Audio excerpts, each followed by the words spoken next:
Welcome to SVG-TV News for Tuesday, November 3rd, 2015. I am Jennifer Richardson with the details.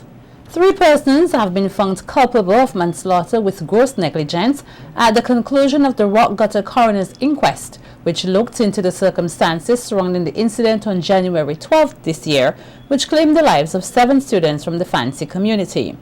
The 3 who are being held responsible are the driver, Ravina Nanton, the conductor at the time, and the person in charge of the daily operations of the minibus, Ehud Myers, along with assistant pastor and principal of the Fancy Government School, Calvert Bowens, who had management control over the bus for the Apostolic Faith Mission Church. They each are on $20,000 bail with 2 sureties and are expected to return to court at some point. The coroner's inquest, which was held over a 3-day period, heard evidence from at least 25 persons, including the surviving students and the parents of the deceased. The matter was presided over by Magistrate Ricky Burnett with a 5-member jury who reportedly returned with the unanimous verdict at today's closing session, which took place at the Georgetown Magistrate Court. 2 of the mothers who are still grieving their loss told SVG-TV News that the process has had its toll on them, but that they are happy that justice has been served. Well, I'm so happy that I get justice for my daughter. Well, I still been grieving. I saw a lot because my only one daughter. Today I know she could have been in college, make me proud and her that proud. And she was the love of my life. She was so beautiful to everybody, and no one knows the pain I was going through. But thank God for justice have been done, and I'm so happy. How much everyone missed them, and today they could have been here, and it's something could have been avoided. But only God one knows. I feel like justice has been served, that this has been a long time coming. We waited so long, and I prayed. I said, God, you know what happened that day. You knows it all. You know it all, dear Father, and you just reveal it to us, because all we really wanted for our children is some justice, and that the truth be told. Very hard. Sometimes I still can't believe that she's not there.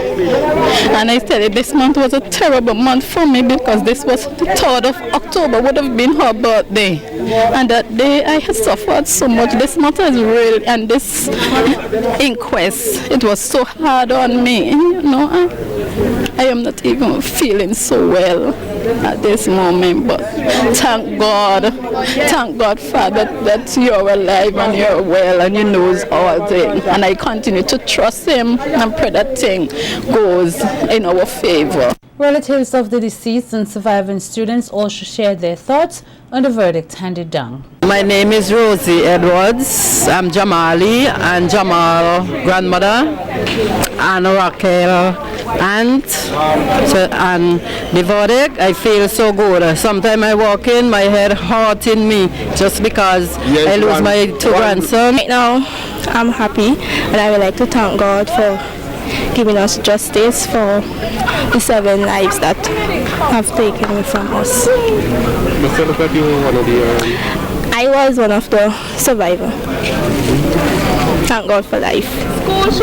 My name is David Nantan. Ruth and Boy is my daughter. And I feel justice have prevailed. I am pleased with the verdict.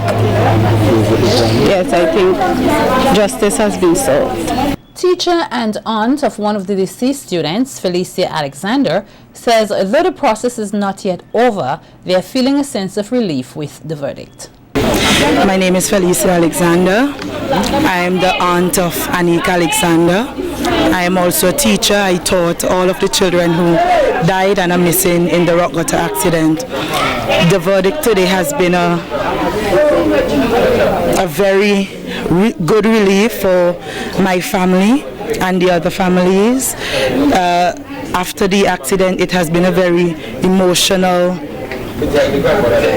time for all of us, and we are happy today that we're getting something from what was done here at this inquest, and we're hoping that justice would be done. We know that this cannot bring our children back, but something good must come out of it, and I am very happy that this is a start. And all the parents, I know they have they're feeling a sigh of relief at this time, and we're just going to have a better night rest tonight based on what happened here today. Prime Minister Dr. Rav Gonsalves has reaffirmed SVG's strong ties with the Bolivarian Republic of Venezuela.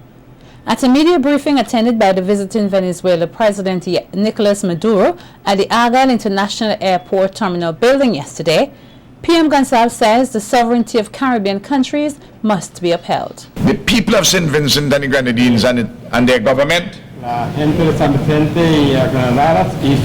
extremely strong bonds of friendship between the Bolivarian Republic of Venezuela and the people of Venezuela. And these bonds are unbroken.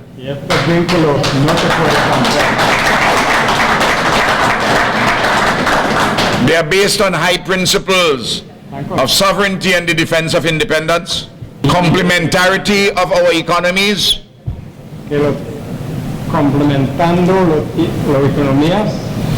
non-reciprocity in our favor regarding trade, and collaboration on several hemispheric and global political issues. The Prime Minister reiterated that St. Vincent and the Grenadines, under the ruling Unity Labour Party administration, will have relationships with whichever country it chooses. Dr. Gonsalves says he finds it ironic that countries such as the United States are now having discussions with Iran about the crisis in Syria, despite cautioning SVG about formulating relations with a country it deems as its enemy. No. America is talking to Iran.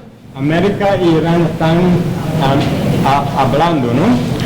They are now in Geneva holding talks over Syria. Están en Geneva con relaciones sobre la Siria. But then they didn't want me to talk to Iran. Pero ellos no querían que yo hablara con Irán. St. Vincent and the Grenadines under my government San Vicente talks to whoever we want to talk to. We have friends which we determine for ourselves. Nobody tells us who our friends are. America, they are our friends. But not because we are your friends, you can tell me who I must choose as a friend. Meanwhile, the Venezuelan president says that SVG and other Caribbean countries must not let divisive forces who are masked as advancement to deceive them. The Spanish-speaking leader says that such division in the Caribbean can lead to poverty and scarcity. So we see how the old forms of domination take up new costumes. Y con el marketing y las asesorías de publicidad se presentan como lo nuevo, como el cambio. And they use the public relations firms and marketing to show to the world a new face. Pero al final son lo mismo. But in the end, they are the very same thing. Sus resultados, si se aplicaran en nuestros países y en nuestra región, hoy por hoy, nos darían los mismos resultados del pasado: división, pobreza, atraso, miseria. If these theories, these theses of the past being applied again today, they will result in the same results that we obtained in the past, namely division, poverty, extreme poverty. And opposition leader Anim Eustace has described the recent visit of the Venezuelan president to this country as inappropriate, noting that he knew nothing about the state visit. On radio yesterday, the opposition leader said the Venezuelan leader should not have made this courtesy call to this country well into the election season. But I have no details except to say that on Sunday there will be a visit to the airport, but I don't know anything about the visit. And It's really inappropriate for a head of state to come right close to election. But that's how it is. That is how this government operates. NDP candidate from Mariacoa, Curtis Bowman, is giving the government two options when it comes to his constituency. Bowman is calling on the ULP administration to continue the work they started on the road from George Williams Tank to Creek Corner, or to step aside so that the NDP, who he says genuinely has the interests of the people at heart, can fix the road network.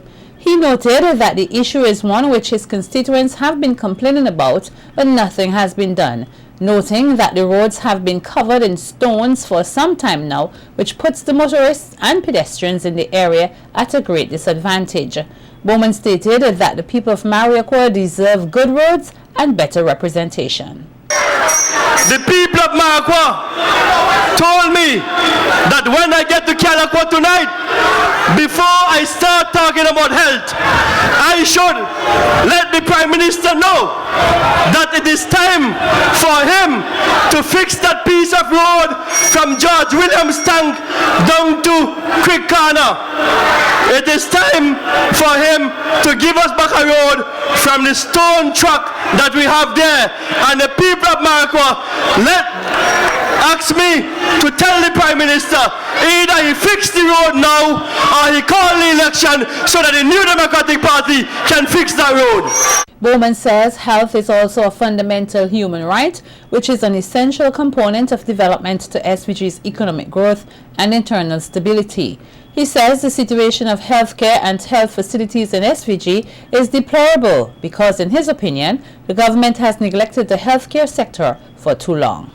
When someone gets sick, including cancer and kidney diseases, only those who can afford to go overseas and get the treatment will most likely survive. God forbid a poor man gets sick. He is unable to travel to overseas to get treatment. What will happen to that person, my brothers and sisters? How many of you in the crowd tonight have bought barbecue tickets to support someone financially who need medical help? Too often, survival of a sick person depends on the sale of a barbecue ticket. Speaking at a recent political meeting in Sandy Bay, MP for North Windward Montgomery Daniel stated reasons why he should be re-elected to represent his constituency once again. Daniel says that he has been the driver of progress and change in his constituency and has kept the iron industry alive, in which he says many of his constituents benefit. According to Daniel, he has a number of other projects in store and can only continue to look after the interests of the people of North Windward once they cast their vote for him and the ULP.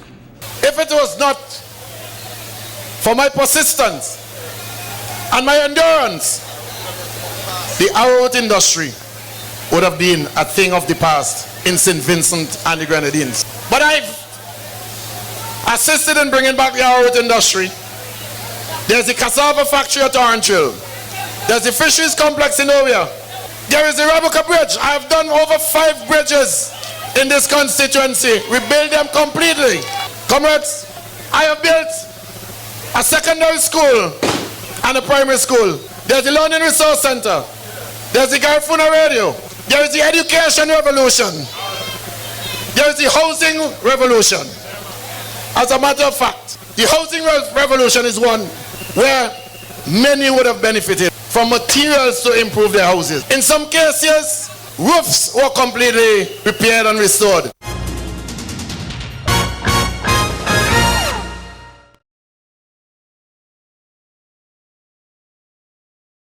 The recent migration problems experienced by European countries point to a major reason why it is necessary for the member states of the United Nations and most of the world to comply with issues that affect human rights.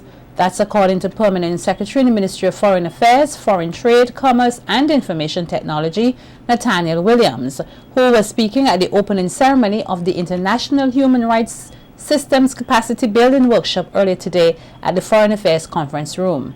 The workshop, which wraps up on Thursday, is facilitated by the Human Rights Officer with responsibility for the Eastern Caribbean in the United Nations Residents Coordination Office, Michelle Brathwaite, who will speak on capacity building on the international human rights system with special emphasis on the Universal Periodic Review, the UPR, recommendations. Outlining the functions of the UPR, Permanent Secretary Williams noted that the review monitors and evaluates the various processes in UN member states to address matters pertaining to effectively protecting the human rights of their citizens. A review process, if my understanding is clear on it, which I think it does, is that there is the Council of 48 members. Out of it, a trica is set up where there are 3 members that will then move around and do an analysis of the legislation, the policies, the procedures, and all the issues of state that will comply or seek to comply with our obligation at the United Nations as it relates to the protection of human rights. St. Vincent has a record of stable government and the protection of human rights. I think where we may have a bit of a concern is sometimes we are not timely in reporting that which we have done. Williams said that the workshop would see the participation of government and civil society representatives and a pre-established interministerial committee in discussion to clarify the UPR process, come up with recommendations and ways in which these recommendations can be implemented. What Ms. Brathwaite is expected to do over the next 3 days is to sit with us and we're going to have a conversation. While we have passed the legislation and the policies are in place and the various agencies of state are acting to protect human rights, we need to find the mechanism whereby we can give timely and transparent information on what operates at state. And I think over the next 3 days, of course, all the mechanisms of state will be fully apprised of our various obligations and the procedures which we need to ensure are followed and the timely submission of information. Director of Trade Cuthbert Knights is urging the students involved in the Caribbean Single Market and Economy, the CSME Student Exchange Program, to embrace the opportunities of the project. Knights, who was addressing the delegation of tertiary students from Jamaica, praised the program and says it will give the youth who are the future to know more about regionalization. Visit a number of institutions where you can have first-hand experience, where you can better understand the free circulation of goods, where you can better understand the movement of skills, the movement of people, etc. As was explained to you, see this as an educational opportunity for you. Also, see it as an activity or a program which will help you to become more aware.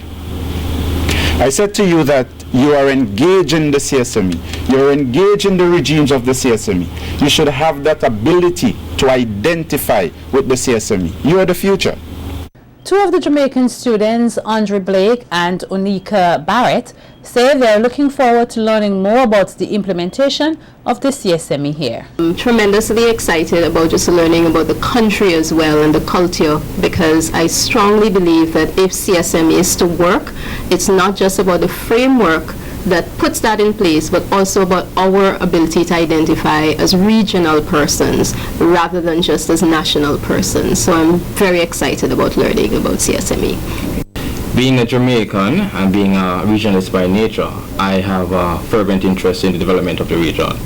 I want to see this region actualize what it can.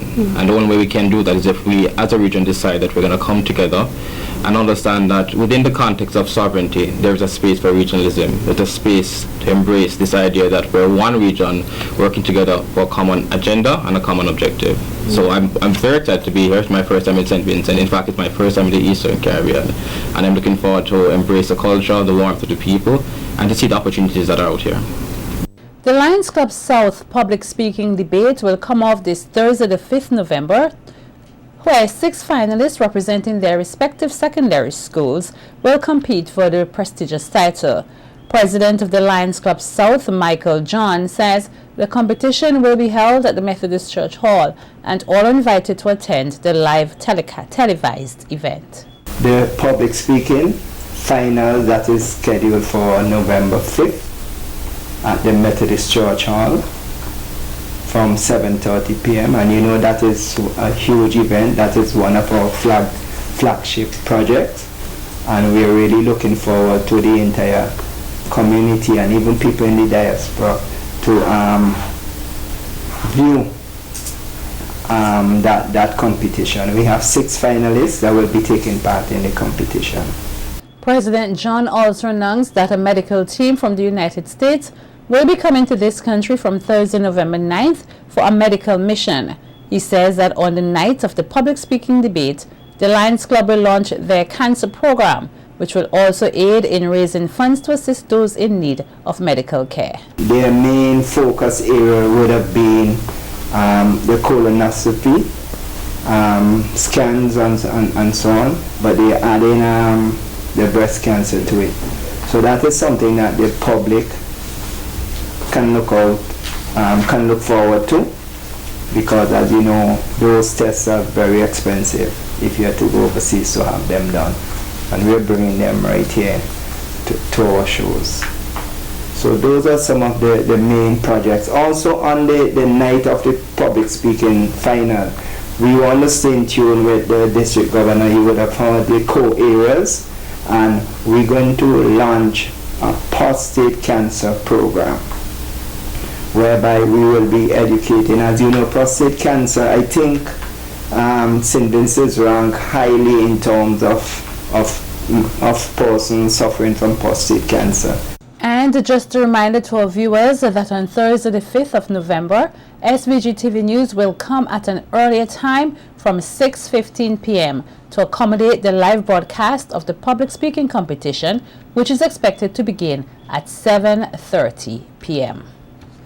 Miss Heritage 2013, Miss Latifah Noel, handed over the crown on Saturday night to Keithra Miller of the St. Vincent Girls High School, who came out on top in the competition held at the Victoria Park. The 9 delegates were judged in 4 categories: interview, ambassadorial speech, cultural wear, along with talent. Miller won the best interview segment as well as the ambassadorial speech. The best cultural wear went to Rondine Brown of the St. Joseph's Convent, Kingstown, while the best talent was copped by Ulrika Games of the Central Leeward Secondary School. Awards were also handed out to the most disciplined delegate, which was Jacada Oliver from Beckway Community High. The Digital Viewers' Choice Award went to Keithra Miller of the St. Vincent Girls High School. Miss Congeniality was awarded to Azinza Brown, who represented the J.P. Eustace Memorial Secondary School. John Andrews of the St. Joseph's Convent, Mariaqua, won the best promotional video.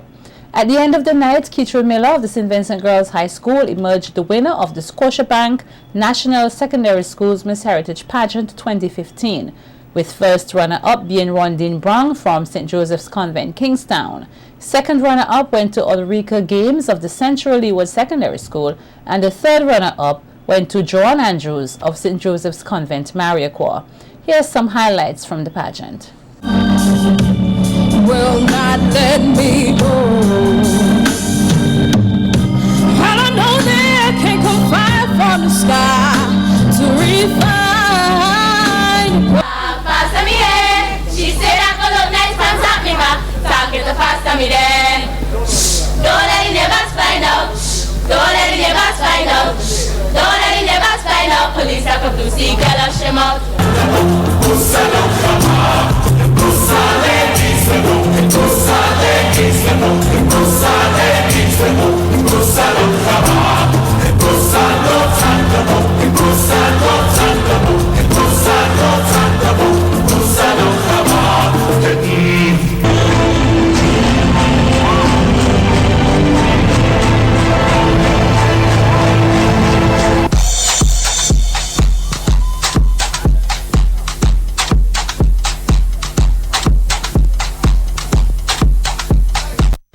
organizers of the Dominica Benefit Concert, which was held last Sunday evening, have deemed the event a success.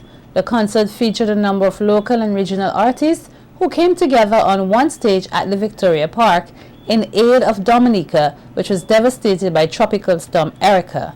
Let's take a look at some of the highlights from the concert. You hear, put your hands up in the air, Johnny, Johnny, are you here, put your hands up in the air. Everybody start to jump, Johnny said to take a jump, take a jump, take a jump. Everybody start to jump, I had a dream again, I dream the rebels and going mad again. I had a dream again, I dream the rebels and going mad again. Look them over there, look them over there. Look them over there! Look them! They're unruly!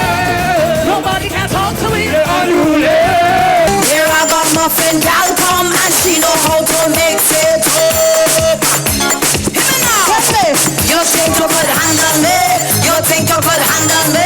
Well, come and bring the needles. Come and bring the needles. You think you could handle me? You think you could handle me? Well, come and bring the needles. Come and bring the needles. Watch the gal them whining, watch the man them whining, watch my people whining, West Indian. Watch the man them whining, watch the gal them whining, watch my people whining, West Indian. I want you to grind me, grind me, grind me. Sing the thing, grind me, grind me, grind me. I want you to grind, grind, grind. I want you to wine